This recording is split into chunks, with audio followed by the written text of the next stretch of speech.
नमस्कार, मैं हूं आपके साथ हिमानी नथानी और आप देख रहे हैं जी न्यूज। उत्तर प्रदेश विधानसभा चुनाव में अभी वक्त है, लेकिन सियासी बिसात अभी से बिछनी शुरू हो गई है और इस बार एजेंडे के केंद्र में है हिंदू राष्ट्र। योग गुरु बाबा रामदेव के एक बयान ने देश की सियासत में एक नया भूचाल ला दिया है। रामदेव ने साफ कहा है कि हिंदू राष्ट्र से ना तो मुसलमानों को डरने की जरूरत है और ना ही ईसाइयों के लिए कोई खतरा है।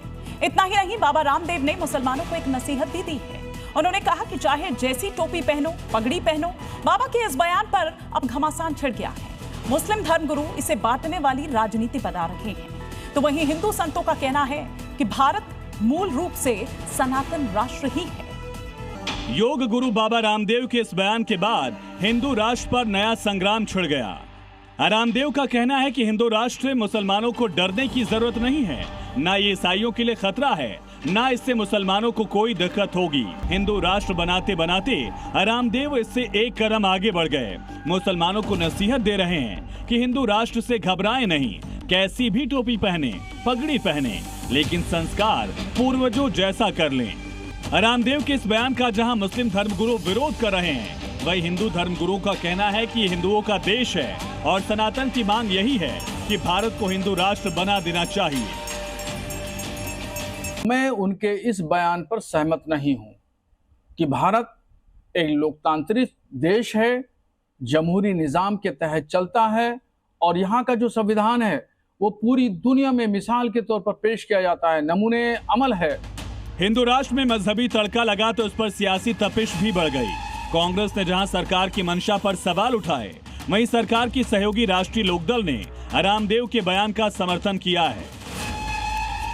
देखिए, खतरे की बात तो नहीं है कि मैं खतरा कहूँ, लेकिन हमारी दरगाहों को तोड़ा जाता है, हमारे मस्जिदों को टारगेट किया जाता है, चर्च के अंदर कोई मीटिंग कर रहा है तो चर्च के अंदर टारगेट किया जाता है। तो बाबा जी को चाहिए कि बाबा जी उन नफरती लोगों से कहें कि सौहार्द की बात करें। मैं श्री रामदेव जी के इस वक्तव्य का दिल की गहराई से स्वागत करता हूँ, जिसने उन्हें सभी धर्मों के लिए एक जैसी सम्मानजनक स्थिति में रहने की, अपने रखरखाव के और संविधान में दिए गए प्रदत्त अधिकारों की साथ रहने की आज़ादी है।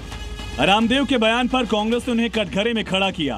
कांग्रेस पूछ रही है कि रामदेव कभी मुसलमानों की मस्जिदों और मदरसे गिराने पर क्यों नहीं बोलते। मुस्लिम धर्म गुरुओं का कहना है कि मुसलमान अल्लाह की इबादत करते हैं, उन्हें किसी से डरने की जरूरत नहीं।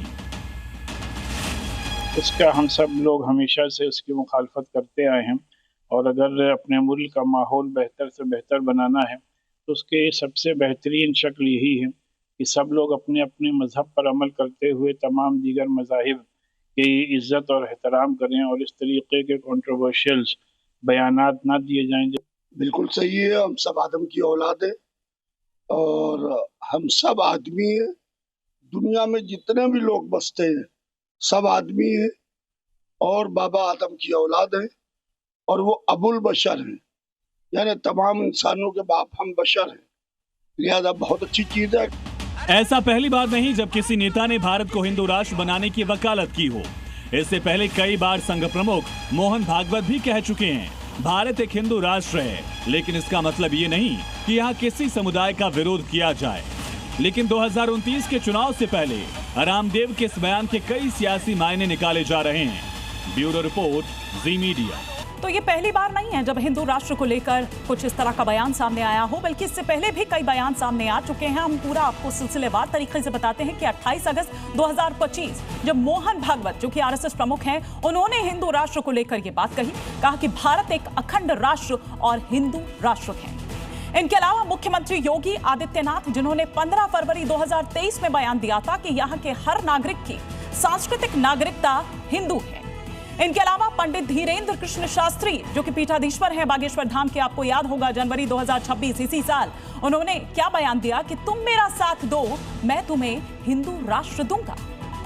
12 जुलाई 2026 बाबा रामदेव योग गुरु, हिंदू राष्ट्र से मुसलमानों या ईसाइयों को डरने की जरूरत नहीं है, अब ये बयान देते हुए नजर आए। उन्होंने कहा कि आप टोपी पहनो, आप पगड़ी पहनो, इससे कोई फर्क नहीं पड़ता।